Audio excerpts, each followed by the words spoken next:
नमस्कार, राधे राधे। स्वागत है आप सभी का आपके अपने प्यारे से YouTube channel Subodh infinite education में। आज आपके लिए लेकर आए हैं हम फार्माकोलॉजी फर्स्ट का unit number 3, drugs acting on GI system. GI system मतलब कि गैस्ट्रो इंटेस्टाइनल सिस्टम, मतलब कि डाइजेस्टिव सिस्टम। ठीक है, वन शॉट की आपकी क्लास होगी, इसमें पूरा आपके सिलेबस कंप्लीट किया जाएगा। Unit number 1 and 2, unit number 1 और 2 आपकी कंप्लीट हो चुकी थी। आज हम यूनिट नंबर 3 पर डिस्कस करते हैं, बीएससी नर्सिंग थर्ड सेमेस्टर पर। ठीक है, कौन कौन सी ऐसी ड्रग्स है जो कि डाइजेस्टिव सिस्टम में काम में ली जाती है, पढ़ते हैं। सबसे पहले आपके आता है इमेटिक्स। क्या आता है? हेडिंग आती है आपके पास पहले इमेटिक्स। इमेटिक्स मतलब इमेटिक्स और एंटीमेटिक्स, दो पॉइंट है। इमेटिक्स का मतलब होता है जो हमारे मतलब हमें वोमिटिंग करवानी है, सीधी सी बात है। टू इंड्यूस वोमिटिंग, हमें वोमिटिंग करवानी है। The clinical use of emetics agent is poisoning is ऑब्सलेट।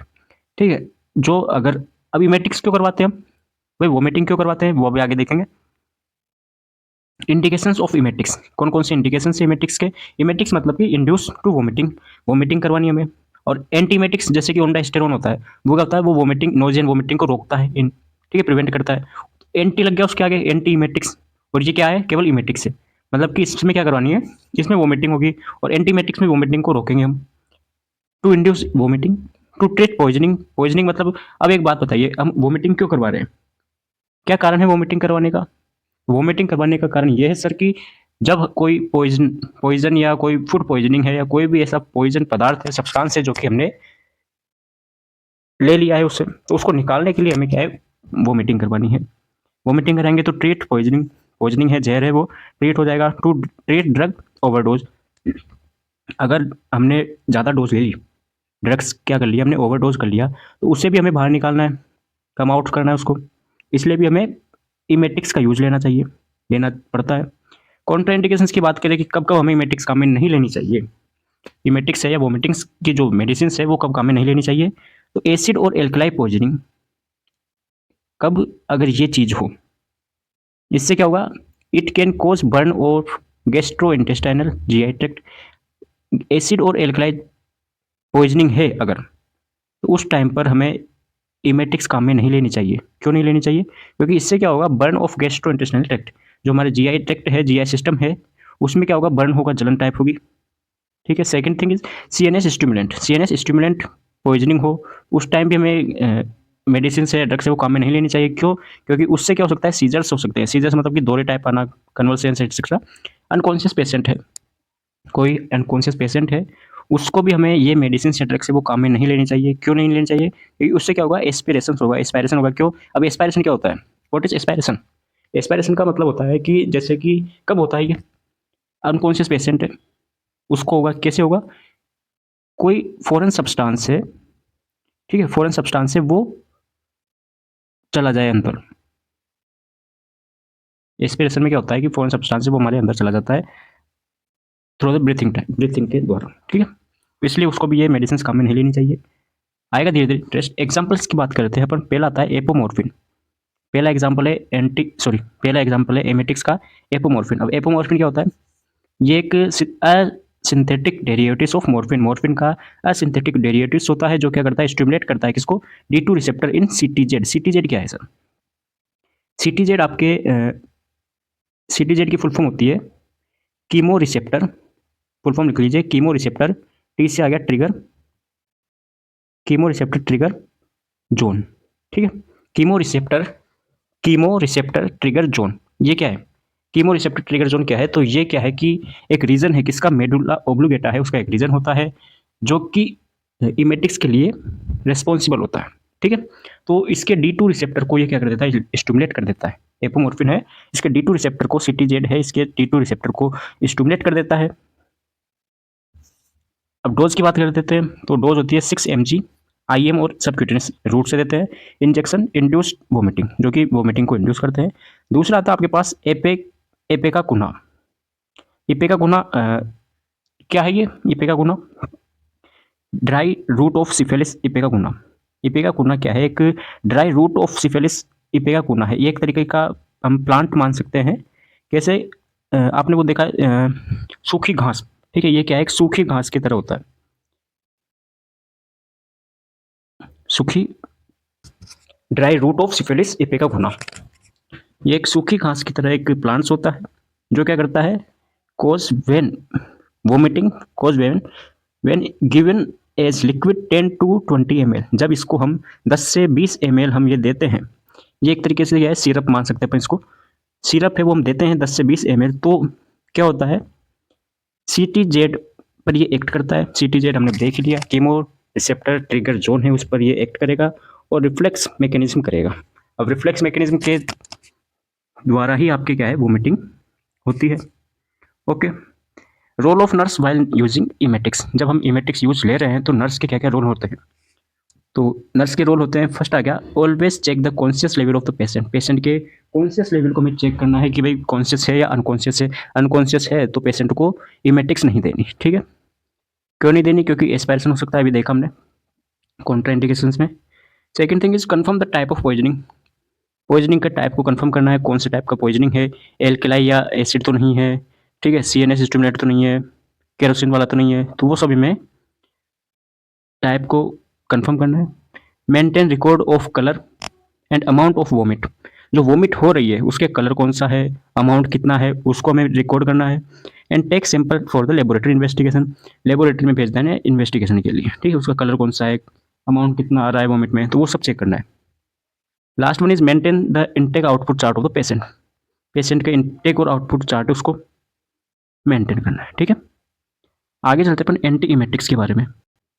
Anti emetics, तो एंटी इमेटिक्स क्या होता है, जैसे अभी हमने इमेटिक्स पढ़ी, इमेटिक्स में तो क्या था, वोमिटिंग को हम इंड्यूस कर रहे हैं, ठीक है, मतलब कि वोमिटिंग करवा रहे हैं हम, लेकिन इसमें क्या कर रहे हैं अपन, एंटीमेटिक्स में हम वोमिटिंग नहीं करवा रहे, वोमिटिंग को रोक रहे हैं हम। Drugs use to prevent the nausea and vomiting, ऐसी ड्रग्स जो कि नोजिया वोमिटिंग को प्रिवेंट करती है, रोकती है, वो होती है एंटी इमेटिक्स। क्लासिफिकेशंस की बात करते हैं अपन, classification there are few types of the antiemetics. उसमें सबसे पहले आता है पास डोपामाइन D2 एंटागोनिस्ट, या जिसे बोलते हैं अपन प्रोकाइनेटिक्स, क्या बोलते हैं, प्रोकाइनेटिक्स। तो इसमें कौन सी मेडिसिन आती है, कौन सी ड्रग्स आती है, तो वो होती है, एक तो हो गई आपके पास मेटोक्लोप्रोमाइड, एक होती है डोमपेरिडोन। तो ये क्या है, 10 mg की ड्रग्स होती है, 8 आवरली इसकी डोज होती है, मतलब कि अब 8 आवरली है, 8 घंटे में एक बार देनी है, तो क्या हो गया, ये 8 घंटे में हम दे रहे हैं एक बार, तो ये हो गया TDS। क्यों भाई, 8 × 3 करेंगे अपन, 3 बार दे रहे हैं 8 घंटे में, तो वो कितना होता है 24, ठीक है। नेक्स्ट आता है आपके पास 5T3 antagonist receptor, 5HT3 antagonist receptors, ठीक है। तो इसमें होता क्या है कि मेडिसिन कौन कौन सी होगी इसमें, ओंडास्टेरोन, ग्रेनिस्टेरोन, डोलास्टेरोन एंड पेलेनोस्टेरोन। अब कोई इसको स्टेरोन बोलता है, कोई सेट्रोन बोलता है, ठीक है, ओंडास्टेरोन, तो वो कोई इशू नहीं है। इसकी कितनी mg होती है ड्रग्स, ये होती है 2 mg पर ml डोज, ठीक है, कितनी होती है 2 mg पर ml डोज होती है। मेनली जो इसका यूज़ कहाँ पे होता है, मेनली इसका यूज़ होता है, हमने पढ़ी थी कीमोथेरेपी, ठीक है, कीमोथेरेपी पढ़ी है, किसमें, एंटी कैंसर ड्रग्स जो पढ़ी है उसमें, रेडिएशन थेरेपी वगैरह देखा था हमने, 4th सेमेस्टर की बात कर रहा हूँ, है ना, 4th सेमेस्टर में देखा था मिसलेनियस चैप्टर में, ठीक है, उसमें इसका यूज होता है मेनली। फिर आता है न्यूरोलेप्टिक्स, कौन सी, क्लासिफिकेशंस की बात कर रहे थे अपन, फर्स्ट हो गया डोपामाइन D2 एंटागोनिस्ट, सेकंड हो गया 5HT3 एंटागोनिस्ट रिसेप्टर, और थर्ड हो गया आपके पास न्यूरोलेप्टिक्स। न्यूरोलेप्टिक्स में एग्जांपल आता है ड्रग्स का क्लोरोप्रोमाजिन एंड हेलोपेरिडोल, ठीक है। इसकी डोज की अगर हम बात करें तो 5 से 25 mg टेबलेट्स होती है इसकी, ये भी वही आपके एंटीमेटिक्स होती है, वोमिटिंग को रोकती है। फिर आता है एंटीकोलिनर्जिक जो क्लास है, इसके अंदर आपके मेनली 2 ड्रग्स आती है, हायोसिन एंड डाइसाइक्लोमाइन, ठीक है, हायोसिन एंड डाइसाइक्लोमाइन। हायोसिन का नाम आपने कम सुन रखा होगा, लेकिन जो डाइसाइक्लोमाइन है इसका नाम आपने सुन रखा होगा। इसकी डोज की हम बात करें तो 4 mg इसकी डोज होती है, और ओरली इसका रूट होता है, ठीक है, 0.4 mg। अब अगर हम बात करें एंटीकोलिनर्जिक, तो ये होती क्या है, इसमें क्या होता है, यूज कब होता है इसका, ये ड्रग से इसका यूज कब होता है, तो इसका यूज होता है मोशन सिकनेस, ठीक है, मोशन सिकनेस मतलब कि जब ट्रेवल्स कर रहे हो, जब कहीं अपन जा रहे हैं, ट्रेवल कर रहे हैं, तो उस टाइम पर हम इसका यूज लेते हैं। इसके साइड इफेक्ट्स की हम बात करें तो एंटी वर्टिगो होती है, ये सेडेशन सेडेशन हो गए, ठीक है, सेडेटिव्स होती है, सेडेशन आते हैं इससे, और एब्डोमिनल पेन वगैरह हो गया। यूजेस ये बात कर लेते हैं, यूजेस की बात, antiemetics use mainly prevent the vomiting. Mainly antiemetics का यूज अपन वोमिटिंग को रोकने के लिए करते हैं, उल्टी को रोकने के लिए, वोमिटिंग या नोजिया को। लेकिन उसके साथ साथ ही कुछ कॉमन यूजेस और है, जैसे बिफोर सर्जरी हम क्या है जो एंटीमेटिक है उसका सर्जरी से पहले अपन यूज लेते हैं। क्यों? क्योंकि वही वोमिटिंग को रोकना है भाई, तो सर्जरी कर रहे हैं तो उस टाइम पर वोमिटिंग होने के चांसेस रहते हैं। बिफोर सर्जरी हो गया, इमीडिएट आफ्टर सर्जरी, सर्जरी के बाद में, ड्यूरिंग एंटी कैंसर थेरेपी, ये वही बात आ गई, कौन सी, कीमोथेरेपी वाली भी बताया आपको। ड्यूरिंग रेडिएशन थेरेपी, ये एंटी कैंसर ड्रग्स हो गई। To treat motion sickness and vertigo, ठीक है, मोशन सिकनेस एंड वर्टिगो अभी बताया मैंने आपको, एंटीकोनर्जिक के बारे में, ठीक है, ये जो ये मेडिसिन है इसको अपन motion therapy, sorry, motion sickness के टाइम पर देते हैं। वर्टिगो का मतलब चक्कर आना होता है एक तरीके से, जब चक्कर आते हैं उस टाइम पे भी हम एंटीमेटिक का यूज ले सकते हैं। प्रेगनेंसी हो गया, प्रेगनेंसी के टाइम पर हम इसका यूज लेते हैं। फिर बात करते हैं साइड इफेक्ट्स के बारे में। साइड इफेक्ट्स में आपके एंटीमेटिक्स है, उसके क्या क्या साइड इफेक्ट्स हो सकते हैं, एडवर्स इफेक्ट हो सकते हैं। तो सेडेशंस, आपको पता है सेडेशन क्या होता है, बता दिया। सेडेशन हो गया, एब्डोमिनल पेन हो गया, ड्राई माउथ हो गया, इस मेडिसिन से क्या है माउथ ड्राई हो जाता है, सूख जाता है, ट्रैकिकार्डिया हो गया, हाइपोटेंशन हो गया, ये इसके साइड इफेक्ट्स होते हैं किसके, एंटी इमेटिक ड्रग्स के। ठीक है, अब आपको भाई कुछ समझ में आ रहा होगा, जब आपने स्टार्टिंग में क्लास ली थी उस टाइम की आपकी जो सिचुएशन थी और अभी की जो सिचुएशन है उसमें डिफरेंस है, क्योंकि उस टाइम पर आपको क्या है कुछ पता नहीं था क्या चल रहा है क्या नहीं चल रहा है, लेकिन अब थोड़ा थोड़ा आपको पता चल रहा है। नेक्स्ट आता है लेक्सेटिव एंड प्यूरगेटिव्स, ठीक है, नेक्स्ट हेडिंग आती है लेक्सेटिव एंड प्यूरगेटिव्स। अब दोनों क्या है एक तरीके से सिमिलर वर्ड्स हैं, दोनों क्या है सिमिलर होते हैं, कॉन्स्टिपेशन को रिलीव करते हैं, कॉन्स्टिपेशन को दूर करते हैं, रोकते हैं, यूज टू रिलीव कॉन्स्टिपेशन। अब जो लेक्सेटिव्स है और प्यूरगेटिव्स है इन दोनों में डिफरेंस क्या है, भी बात आ जाती है। तो डिफरेंस कुछ नहीं है, दोनों में क्या है, दोनों सेम होते हैं, लेकिन दोनों में अगर हम डिफरेंस की बात करें, लेक्सेटिव्स एंड प्यूरगेटिव्स में अगर हम डिफरेंस की बात करें, तो जो लेक्सेटिव्स होते हैं ये क्या होते हैं, इनके जो इफेक्ट्स होते हैं वो माइल्ड होते हैं। इनके इफेक्ट्स क्या होते हैं, माइल्ड होते हैं, मतलब कि इफेक्ट्स माइल्ड होंगे, जब अपन इसका यूज करेंगे तो कॉन्स्टिपेशन रिलीफ हो जाएगा। लेकिन जो पुर्गेटिव्स होते हैं, परगेटिव्स या पुर्गेटिव्स, इनका जो इफेक्ट होता है वो होता है स्ट्रॉन्ग, स्ट्रॉन्ग होता है इनका इफेक्ट्स, स्ट्रॉन्ग होता है। तो ये क्या है, कॉन्स्टिपेशन को तो दूर करते हैं, लेकिन साथ ही साथ इनके इफेक्ट से क्या हो सकता है, डायरिया भी हो सकता है। ठीक है, डायरिया क्या होता है, more than 3 according to WHO diarrhoea होता है। अगर आप more than 3 time of stool आप पास कर रहे हो तो उससे डायरिया बोलते हैं। तो प्रोगेटिव्स में अगर हम यूज लेते हैं तो इनके जो इफेक्ट्स है वो स्ट्रॉन्ग होते हैं, स्ट्रॉन्ग होते हैं, तो ये कॉन्स्टिपेशन को तो दूर करेंगे, साथ ही साथ फिर डायरिया भी कर सकते हैं। ठीक है, ये हो गया इन दोनों में डिफरेंस की बात। भाई लेक्सेटिव्स तो क्या है, लेक्सेटिव केवल कॉन्स्टिपेशन को दूर करेंगे, रिलीफ करेंगे, कॉन्स्टिपेशन का रिलीव करेंगे। क्यों? क्योंकि इसके इफेक्ट्स क्या होते हैं, माइल्ड होते हैं। जबकि जो परगेटिव्स है, प्रोगेटिव्स है, उसको वो क्या होते हैं, स्ट्रॉन्ग इफेक्ट्स होते हैं। ठीक है, the drugs are classified on the mechanical action. Drugs को हमने क्लासिफाइड कर दिया उसके एक्शन के अकॉर्डिंग 3 टाइप में, मतलब 3 बेसिस पे हमने क्लासिफाइड किया है। माइल्ड, अगर उसके एक्शन क्या हो, माइल्ड हो, मॉडरेट हो, ड्रेसिट यानी कि स्ट्रॉन्ग हो। ठीक है, ओके, आगे चलते हैं। पहला आता है आपके पास क्लासेस के बारे में बात कर लेते हैं, इसके क्लासिफिकेशन के बारे में। तो पहला आता है बल्क लेक्सेटिव्स। बल्क लेक्सेटिव्स है तो इसके मेडिसिन या जो ड्रग्स है वो कौन कौन सी होगी, ब्रेन या ब्रान, प्लांटगो, एगार हो गई, सेल्यूलोज हो गया, इलेक्ट्रोलोज भी हो सकता है। ठीक है, एक हो गया इसबगोल, ये गया इसबगोल, इसबगोल की भुस्सी आती है, नाम आपने सुना होगा इसबगोल, तो इसबगोल हो गया। जो ब्रान है या ब्रेन है वो उसकी डोज होती है 20 to 40 ग्राम। ठीक है, ये इसकी ग्राम होती है। तो ये बल्क लेक्सेटिव्स करते क्या है, भाई नाम से पता चल रहा है बल्क, यानी कि एक तरीके से अमाउंट्स क्या हो गए, बल्की अमाउंट्स होता है, भारी होता है मतलब एक तरीके से। तो ये क्या करते हैं, जो स्टूल होता है, स्टूल जैसे स्टूल है तो स्टूल के ऊपर जाके चिपक जाते हैं, नॉर्मल भाषा में बताया तो स्टूल के ऊपर जाके चिपक जाएंगे तो ये क्या होगा, बल्क, यानी कि एक तरीके से वो भारी हो जाएगा और ये एब्जॉर्प्शन करेंगे, एब्जॉर्ब कर लेंगे वाटर वगैरह का, तो उससे क्या है कि कॉन्स्टिपेशन रिलीफ हो जाएगा, स्टूल को पास हो जाएगा। ठीक है, नेक्स्ट आता है लुब्रिकेंट पुर्गेटिव्स। लुब्रिकेंट पुर्गेटिव्स क्या करते हैं कि ये स्टूल को लुब्रिकेट कर देते हैं। एग्जाम्पल हो गया glycerine suppository and soap water enema. Enema आपने पता ही, एनिमा कैसे लगाते हैं, नर्सिंग फाउंडेशन पढ़ रखा है। सपोजिटरी भी आपने पढ़ रखा है, लेकिन एक बार वापस बताता हूँ। सपोजिटरी क्या होती है, एक तरीके से एक ड्रग्स होती है जो कि बाई एनल, एनल केनाल है, उसके थ्रू एडमिनिस्ट्रेशन कराते हैं इसको, एनएस के थ्रू इसका एडमिनिस्ट्रेशन कराते हैं। ये एक सॉलिड टाइप की एक मेडिसिन होती है, ठीक है। नेक्स्ट आता है स्टूल सॉफ्टनर्स। स्टूल सॉफ्टनर्स, अब नाम से पता चल रहा है स्टूल सॉफ्टनर्स यानी कि स्टूल है उसको क्या करते हैं, सॉफ्ट कर देते हैं। सॉफ्ट कर देंगे तो स्टूल बाहर आ जाएगा, कॉन्स्टिपेशन रिलीफ हो जाएगा। अब स्टूल सॉफ्टनर से ये क्या करते हैं, वाटर का और फैट का एब्जॉर्प्शन कर लेते हैं। स्टूल सॉफ्टनर से जो जैसे एग्जांपल हो गया डोकोसेट सोडियम एंड लिक्विड पैराफिन, तो ये क्या करते हैं, दोनों मेडिसिन है स्टूल सॉफ्टनर्स की, ये क्या करते हैं, फैट का और वाटर का एब्जॉर्प्शन कर लेते हैं और स्टूल को सॉफ्ट कर देते हैं। डोजेज की बात कर लेते हैं। डोजेज में आ गया 50 mg पर कैप्सूल और 15 से 30 ml पर डे, ठीक है। ये लिक्विड पैराफिन हो गया और ये हो गया 50 mg कैप्सूल। ओके, यहाँ तो कोई दिक्कत नहीं है, आगे चलते हैं। स्टूमुलेंट पुर्गेटिव्स। स्टूमुलेंट पुर्गेटिव्स की बात करें तो क्या सेनल, कैस्टर ऑयल और बिस्कोइडल, ये इसके एग्जांपल हो गए, ड्रग्स हो गई। डोजेस की बात कर लेते हैं 5 से 25 mg टेबलेट्स होती हैं इसकी। आगे चलते हैं यूजेस के बारे में बात कर लेते हैं भाई।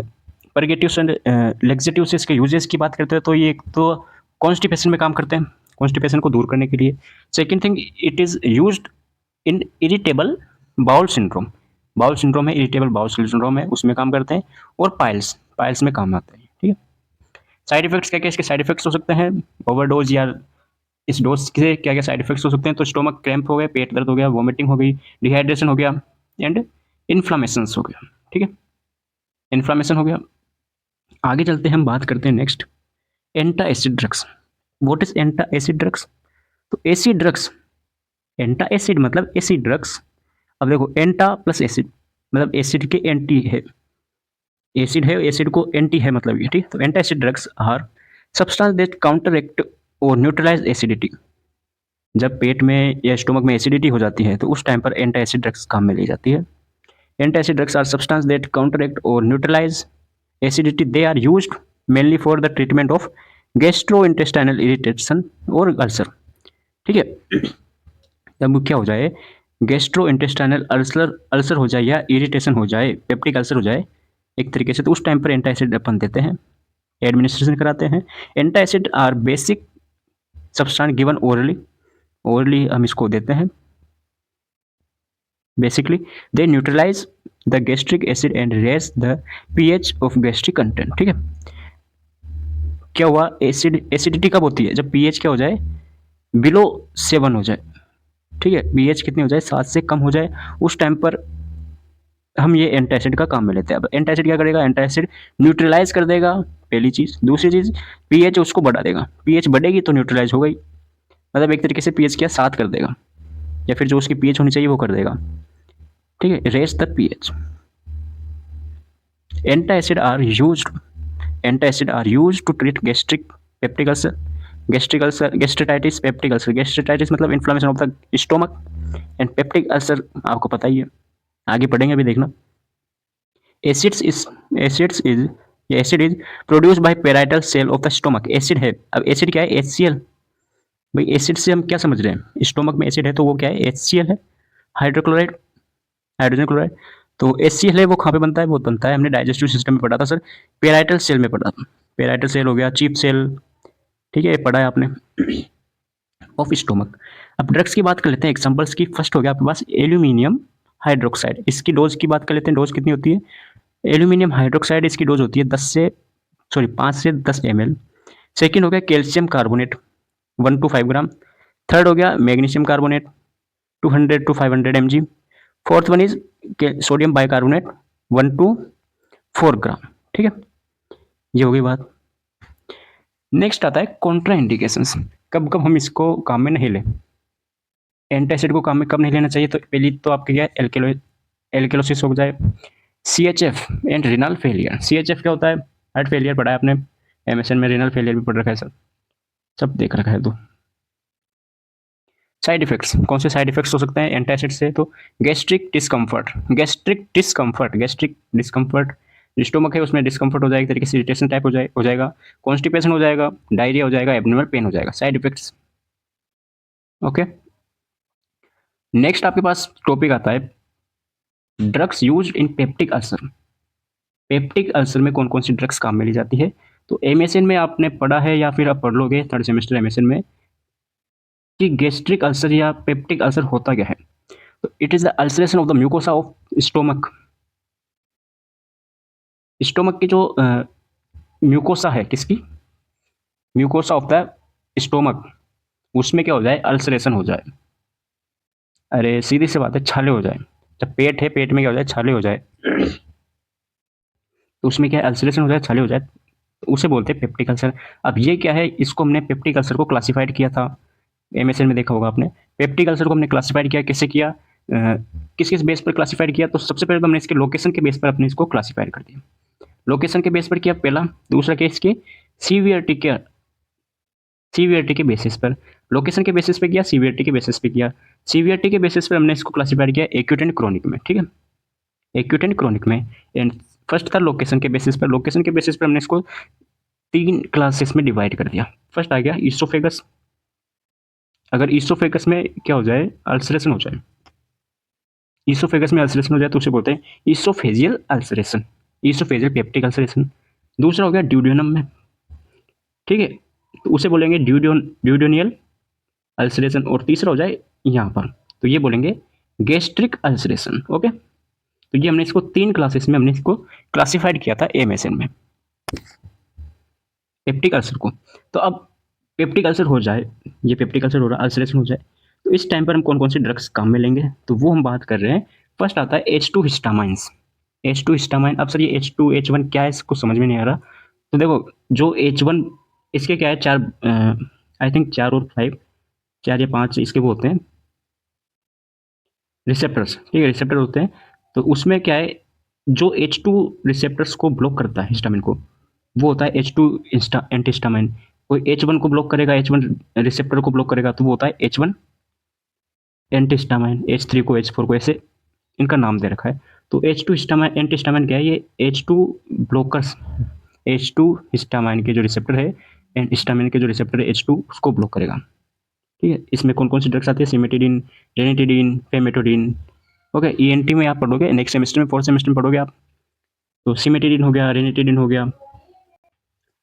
डोजेस की अगर हम बात करें तो सिमेटिडिन की आपके 400 mg डोज होती है, और रेनिटिडिन है, रेनिटिडिन की आपके 150 mg डोज होती है, ठीक है। अब देखो, यहाँ पे लिख रखा है सर 12 घंटे, यहाँ पे लिख रहा है 24 घंटे, तो एक को समझ में नहीं आया। तो देखो, रेनिटिडिन है 24 घंटे में एक बार देनी है, मतलब कि ये क्या हो गई, ओडी हो गई, और ये क्या हो गई, बीडी हो गई, ठीक है। अब तो आगे समझ में। फिर आता है proton pump inhibitor. Proton pump inhibitor क्या होते हैं, कौन कौन सी ड्रग्स होती है इसमें, एजोल नाम की होगी, एजोल क्लासेस, ओमेप्राजोल, पेंटोप्राजोल, ये सभी भी आपकी क्या होती है, एक तरीके से हम देखें तो ये ओडी वाली ड्रग्स होती है, ठीक है, एक बार देनी होती है। इसमें प्रोटोन पंप को इनहिबिट कर देती है।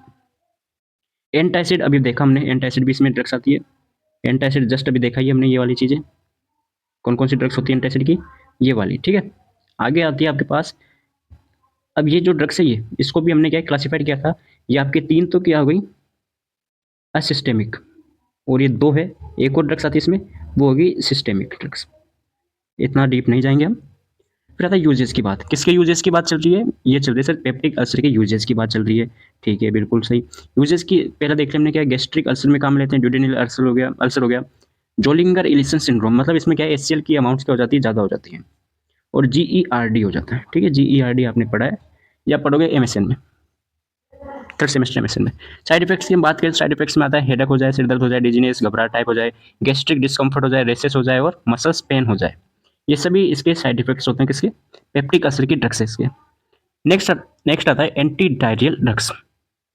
एंटी डायरियल ड्रग्स, अब एंटी डायरियल ड्रग्स क्या होती है, जो कि डायरिया को रोकती है, डायरिया का इलाज करती है, वो होती है anti diarrhoeal drugs.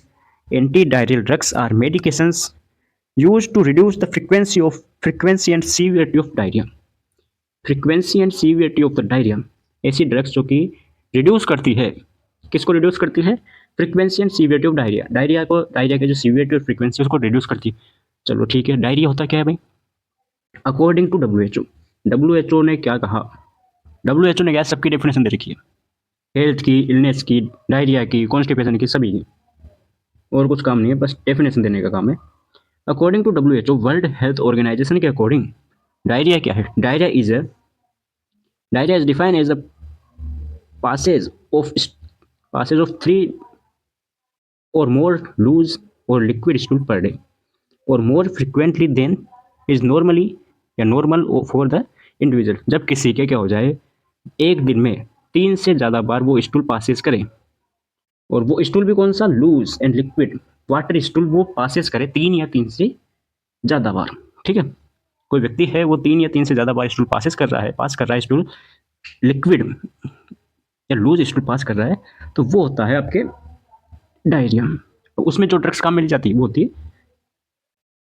Anti diarrhoeal drugs. ठीक है, इसमें आ गया सबसे पहले फ्यूराजोलिडोन। फ्यूराजोलिडोन पहली कौन सी ड्रग्स आ गई, furazolidone. It is a nitrofuran antibacterial and monoamine oxidase inhibitor compound. ठीक है, ये हो गया कंपाउंड, याद रखें नाम। वैसे तो एग्जाम में कम ही आएगा इसके बारे में, फिर भी थोड़ा सा आइडिया होना चाहिए, इसलिए हमने क्या एक दो लाइन लेके आए इसके लिए। It is use to treat bacterial dysentery, food poisoning and diarrhoea. ठीक है, कब काम में लेते हैं इसको अपन, बैक्टीरियल डिसेंट्री हो जाए, फूड पॉइजनिंग हो जाए, डायरिया, इसके लिए हम इसको काम में लेते हैं। किसको, फ्यूराजोलिडोन को।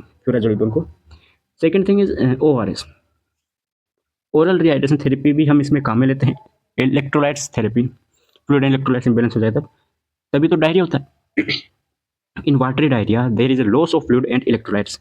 वाटरी डायरिया में क्या होता है, फ्लूइड और इलेक्ट्रोलाइट्स उसका क्या हो जाता है, लॉस हो जाता है। लॉस हो गया, क्या करें, विच नीडेड टू बी रिप्लेस्ड, इसको रिप्लेस करने की हमें आवश्यकता पड़ती है, और उस टाइम पर हम देते हैं oral rehydration therapy ORS। As per WHO criteria, WHO के क्राइटेरिया के अनुसार composition of oral rehydration solution, ORS के जो कंपोजिशन होते हैं क्या क्या होते हैं, NaCl कितना होता है, सोडियम क्लोराइड कितना होता है 2.6 ग्राम, KCl कितना होता है 1.5 ग्राम, पोटेशियम क्लोराइड, सोडियम सिट्रेट हो गया 2.9 ग्राम, ग्लूकोज हो गया 13.5 ग्राम, और वाटर, इसके अंदर फिर हम वाटर मिलाते हैं कितना, to make solution up to 1 litre. 1 litre पानी में हमने ये चीज़ें मिलानी है, और हमारा जो सॉल्यूशन है वो तैयार हो जाता है। ये हो गया ORS का सिस्टम आपकी। ठीक है, ये डायरिया हो गया। डायरिया में एक और ड्रग्स आती है, नाम याद रखिए आप, कौन सा, डाइसाइक्लोमाइन, दे रखिए आपके सिलेबस में डाइसाइक्लोमाइन। अब आप फिर कमेंट करोगे सर सिलेबस कम करवा रहे हो आप, तो बता दिया डाइसाइक्लोमाइन है। डाइसाइक्लोमाइन में क्या है, अभी पढ़ा हमने डाइसाइक्लोमाइन, इसलिए किस में पढ़ा था डाइसाइक्लोमाइन, बताओ भाई, डाइसाइक्लोमाइन किस में पढ़ा, तो सर हमने पढ़ा डाइसाइक्लोमाइन एंटीकोलिनर्जिक ड्रग्स में। ठीक है, जो कि क्या है, एंटी इमेटिक्स। ठीक है, तो आज के लिए इतना ही, मिलते हैं नए लेक्चर में। कैसा लगा कमेंट करें, नोट्स आपको टेलीग्राम पर मिल जाएंगे, कोई प्रॉब्लम क्यूरी वगैरह हो कमेंट करें। मिलते हैं नए लेक्चर में, राधे राधे, कमेंट जरूर किया करें।